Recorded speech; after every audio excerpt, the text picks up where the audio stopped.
Good evening. Welcome to Art 3.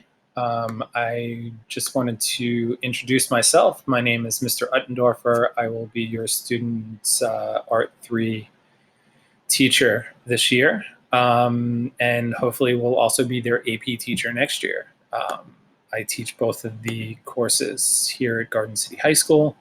I've been in the school district now 17 years. And I just wanted to give you an introduction of the Studio Art 3 kind of philosophy and let you know what we'll be trying to cover this year.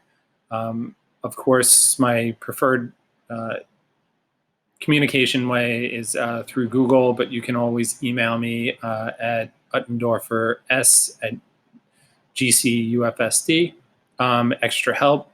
Because of the new hybrid method,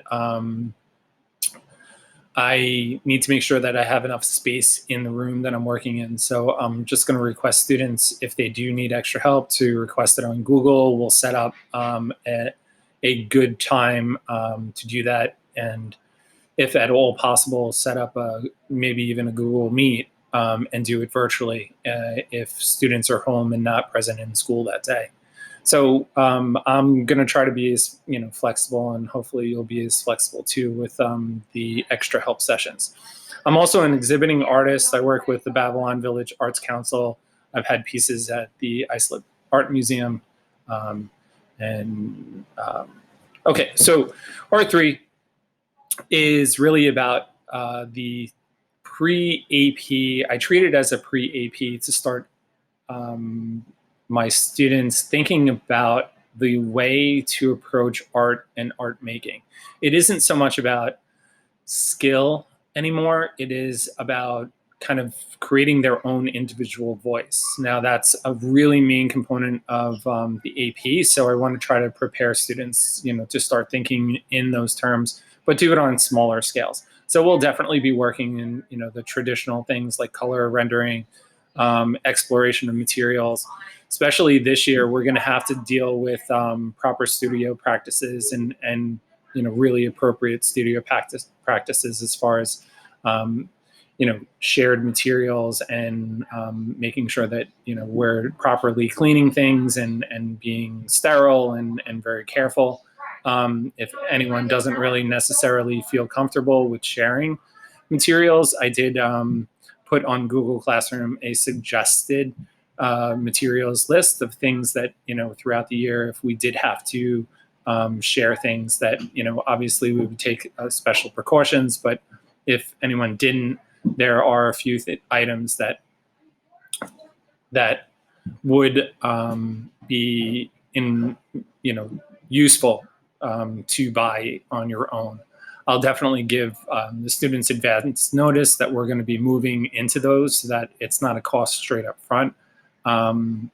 So art appreciation is also a really big component of Art 3, being introduced to artists to try to figure out exactly what people like and what type of art you're interested in, whether it's outsider art or something like graffiti art or maybe quilting or whether it's things that you would see in a museum, the Renaissance or the Impressionists. So what I do is I try to give as much information as possible. So sometimes on a remote day, there would be a video about, an artist movement, and then someone would be working in their sketchbook in response to that. Now, the sketchbook is going to be something that we use a lot of, that we're going to be, compiling information, doing experimentations, using different materials in the sketchbook, and that'll kind of go to and from the classroom.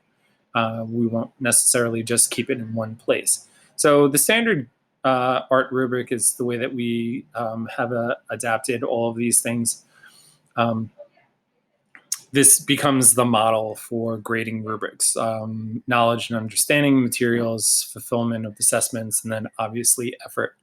But if students at this point in Art 3, they're already really interested or, find some success in art and like the idea of pursuing it. So I don't foresee anyone, not doing extremely well in this course. because they've already, at this point, as an art 3 student, shown the effort and the interest in the art.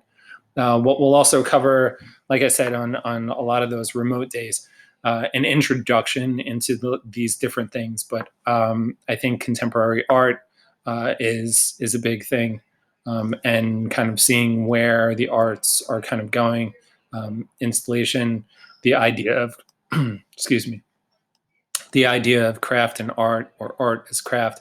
So right now, there is one example of an artist that's doing a lot of quilting, but she does quilts of actual portraits. So it is that kind of conversation between, even though it's a quilt, is it a fine art?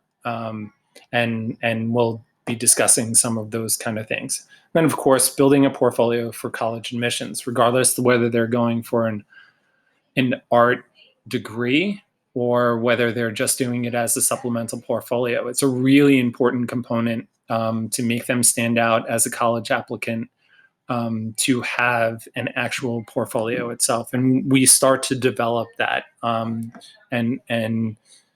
through things like Google Classroom and another program called Seesaw, we'll be submitting the work and compiling it in as a portfolio. Another nice free, no obligation thing as far as portfolio reviews is the ACAD slide room. Now, this is the Association of Independent Colleges of Art and Design. It's an association that the top 100 art programs wind up belonging to. And you need to have a high amount of accreditation in order to be able to be a part of ACAD. So these are a few examples of student artworks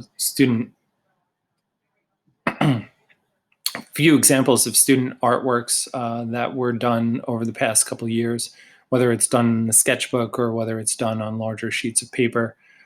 Given our current classroom situation, we are trying to figure out the best sizes to be able to actually accomplish the work that we want to do this year.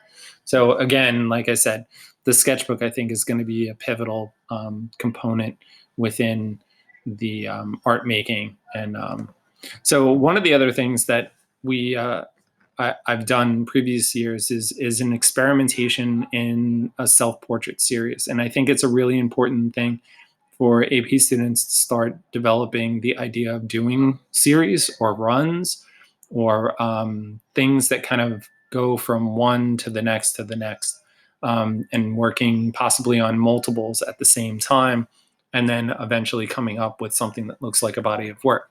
So here, my student created a single line portrait drawing, so a line drawing portrait that she didn't lift up the pen at all, and then created a paper cutout, which was basically cutting away all of the white paper that was left and only leaving the Sharpie marker that was left over, and created a paper cutout from that.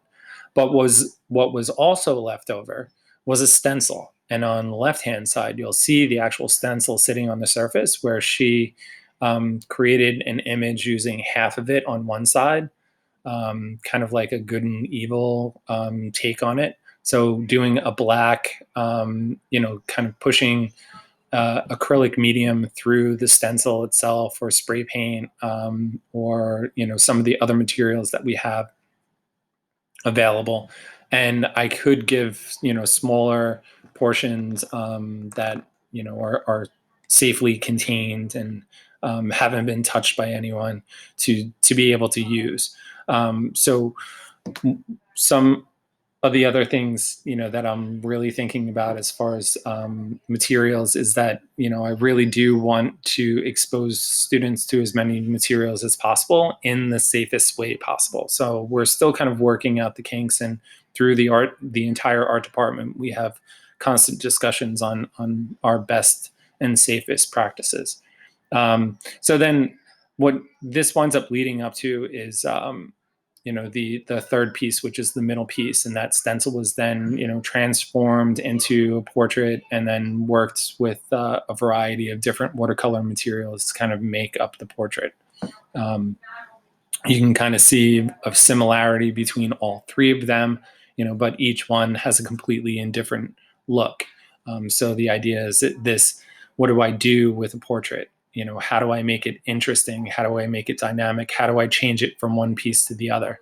So I think that's going to be a lot of the discussion that we wind up doing in Art 3 to really push the boundaries of our art making. If what I also want to do is kind of play to the strengths of each student as well. So give them the opportunity to use the materials that they want to explore a little bit more. So someone that wants to work in charcoal can still do the same hand studies as a person that wants to work in, color, whether it's watercolor or markers. But it gives an opportunity to do something like that. Now, this piece was a project that we had done a few years ago, just because it was a combination of a variety of things that we had already discussed throughout the year, and these were kind of interesting solutions. Now, we had done a discussion about how or what happens with objects that wind up being in water, and the idea of light distortion and visual refraction. So kind of throwing in a little bit of science and visual seeing, as well as a drapery study and a hand study. So the problem was, okay, how do you combine all three of these things to make something interesting and dynamic? And these were just some of the solutions for that. On occasion, we're also asked to do school designs, sometimes magazine covers or T-shirt covers. As well as some, still lifes, but how do you make a still life interesting? And that's really kind of where we go about creating a body of work.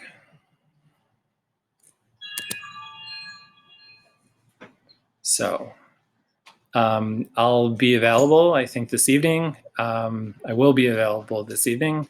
If you have any questions or concerns or want to just stop in and chat. So I hope to hear from you all soon, and have a great evening.